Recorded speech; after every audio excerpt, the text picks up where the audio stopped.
और हेलो भाइयों, बिहार पुलिस चीतों, कैसे हो यार। हमारे पास बहुत कम टाइम बचा है हमारे एग्ज़ाम में, तो मैंने इसके रिगार्डिंग वीडियो भी बनाया हुआ है। ठीक है, हम कम टाइमिंग में अपने सिलेबस को कैसे पूरा करें। जैसा कि आप लोग जानते हो, मैंने बिहार पुलिस 2023 में सेलेक्टेड हूँ एज अ कांस्टेबल, और मैंने उसके रिगार्डिंग वीडियोस भी बनाए थे कि कैसे कम टाइमिंग में सिलेक्शन लें।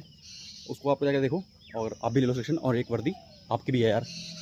और यार यदि आप किसी कोचिंग के, और अब जाकर के यदि आप किसी कोचिंग के या फिर नोट्स चेक पढ़ोगे ना भाई, नहीं हो पाएगा यार। दोस्त से बता रहा हूँ, नहीं हो पाएगा यार।